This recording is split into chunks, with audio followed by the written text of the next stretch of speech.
A lo largo de los años, en la profesión del periodismo, en este caso agropecuario, uno va haciendo entrevistas y va conociendo distintas personas y personalidades del sector. Algunas, con el devenir del tiempo, van cambiando sus actividades y uno deja de verlas. Y de otras no se olvida nunca porque son personas de las cuales uno aprendió, escuchándolas en sus charlas, en el ámbito privado o en el ámbito público. Tengo el gusto de presentar a un señor del cual aprendí o me interesó muchísimo aprender escuchándolo en distintos ámbitos. Fue secretario de Agricultura de la Nación, hoy coordina el grupo de productores del sur y ha hecho otras tantísimas cosas que no nos alcanzaría el tiempo para contar. Marcelo Regúnaga, qué gusto verlo siempre. Muchísimas gracias, Karina. Un verdadero placer. No puedo dejar de preguntarle acerca de cuál es su visión de la situación de la agricultura y la ganadería hoy en la Argentina, desde el punto de vista técnico, desde el punto de vista económico, financiero, climático. Bueno, yo creo que Argentina tiene un gigante dormido. Nosotros hemos ido evolucionando desde el sector privado para ir adaptándonos a condiciones que hace muchos años discriminan contra el sector a través de múltiples impuestos, los derechos de exportación, las prohibiciones de exportación, la presión impositiva, yo diría la falta de apoyo en definitivo al sector. Sin embargo, el sector está de pie, diría, hemos superado una sequía tremenda, pero el Congreso de APRESID nos muestra que si hiciéramos las cosas medianamente bien, podemos tener un crecimiento enorme de ahora en adelante y de esa manera tener una nueva Argentina. Yo últimamente estoy trabajando bastante en la bioeconomía y eso es sacar la diferenciación entre qué es agro y qué es industria, porque en definitiva Argentina puede tener una industria poderosísima que es la agroindustria, y de esa manera, así como hace 30 años yo traje la biotecnología a la Argentina, porque en ese momento era el paradigma, y creé la CONAVIA, el INASE, y definimos todo ese cambio revolucionario que entre la siembra directa y la biotecnología y el glifosato cambió la historia de la agricultura. Yo creo que hoy es el cambio de la economía, y cambiar la economía significa mirar a la agrobioindustria, o digamos la bioeconomía, como una alternativa de generar no solo un gran crecimiento de la producción primaria, sino usar a pleno la producción primaria. Y ahí tenemos esa oportunidad enorme de industrializar plenamente y entonces dejar de pensar que el maíz es maíz. El maíz es bioplásticos. A lo mejor estos productos de aquí pueden hacerse con maíz, o zapatillas, o trajes, o ruedas. Y esto implica un cambio en el desarrollo industrial futuro de la Argentina. Yo tengo cierto optimismo de que hemos llegado a una crisis tan mal que de alguna manera posiblemente los políticos y buena parte, sobre todo los que uno piensa que pueden ascender, tengan una idea de que hay una historia equivocada. Cuando uno hoy veía de nuevo los datos de Brasil, acaba de presentarlo la Embajada Agrícola brasileña, lo que ha sido Brasil en los últimos 50 años. Nosotros podríamos haber sido lo mismo o más. Ella mostraba que hace 30 años ellos importaban carne de Argentina. Hoy son el principal exportador mundial de carne. Ellos, hace unos años más, cuando crearon Embrapa, yo era el director del INTA en Embrapa. Los de Embrapa vinieron a aprender qué hacíamos nosotros. Hoy Embrapa es 10 veces INTA. No en número de personal, sino en lo que producen.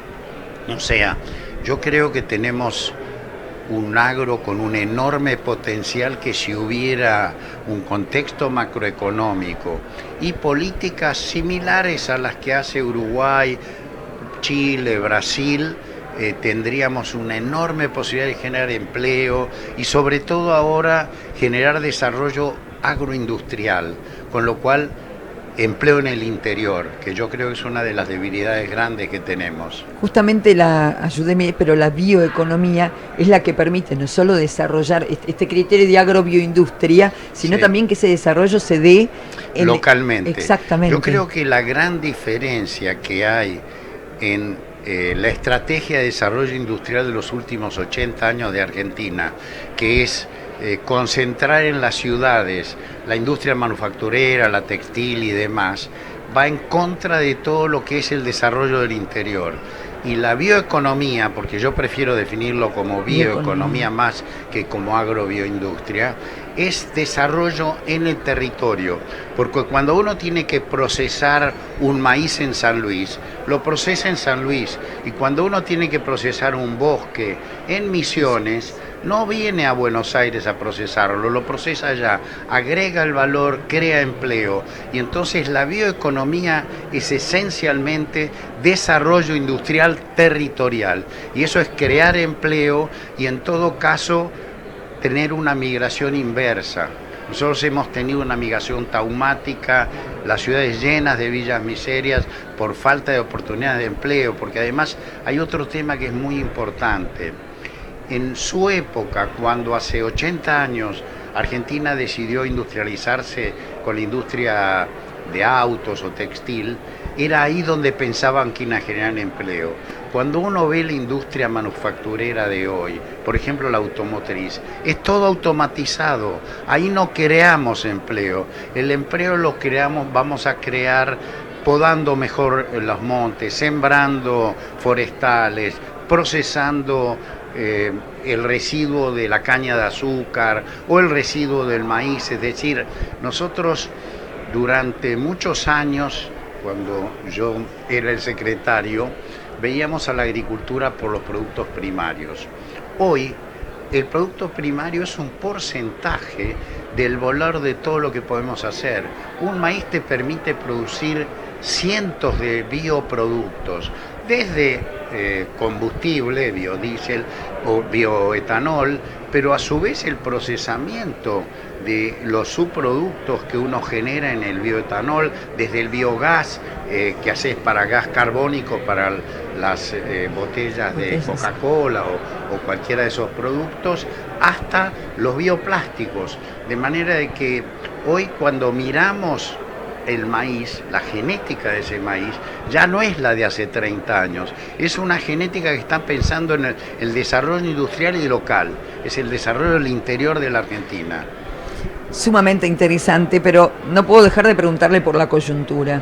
Y yo digo, no importa el color político, lo vengo diciendo desde hace algunos meses, le pregunto a los referentes de quien asuma el gobierno de la Nación a partir de diciembre próximo. Sí.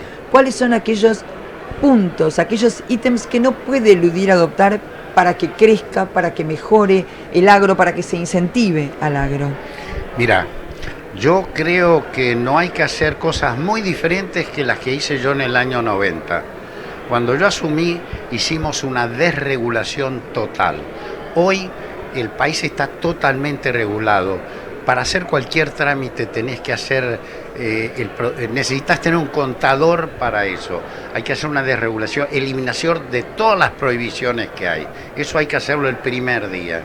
Después hay que resolver el problema macroeconómico. Nosotros tuvimos ese desarrollo en los 90 porque hubo estabilidad macroeconómica y eso implica toda una política que no es agrícola, pero que es básica, que son las condiciones. Después hay que ir eliminando nosotros los eliminamos del primer día, no hay que olvidarse. A nosotros el Banco Mundial y el BID nos decían, ustedes no pueden eliminar las retenciones el primer día.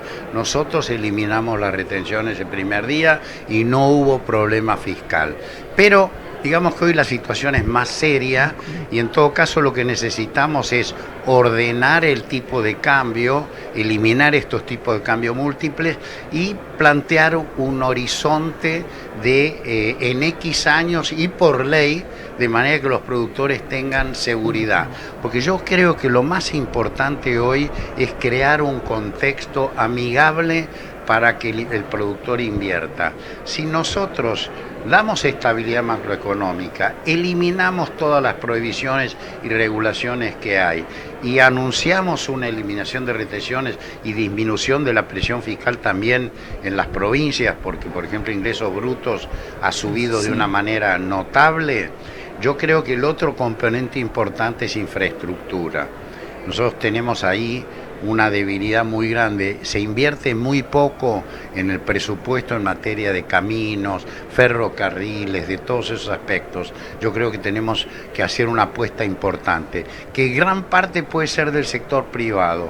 Por ejemplo, se acaba de morir hace poco Laura, que fue el inventor de un proyecto de proyecto de caminos, proyecto 10, el doctor Laura, lo entrevisté en varias oportunidades. Acaba de fallecer. Bueno, él hizo un proyecto que nunca hay que revitalizarlo. Fue un error nuestro de la década del 90 de no tomar ese proyecto, porque íbamos a tener autopistas inteligentes en toda Argentina. Proyecto con un 10. pequeño, exacto.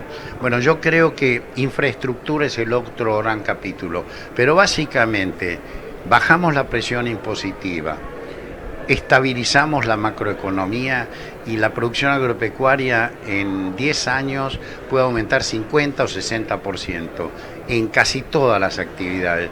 Y además, con este enfoque de eliminar retenciones, vamos a favorecer al interior del país, porque la retención en el puerto implica en la soja 35%, pero en Salta implica 60%, claro. Con lo cual yo creo que la retención es el peor impuesto, o las prohibiciones, ¿no? De manera que yo creo que Argentina tiene una oportunidad enorme.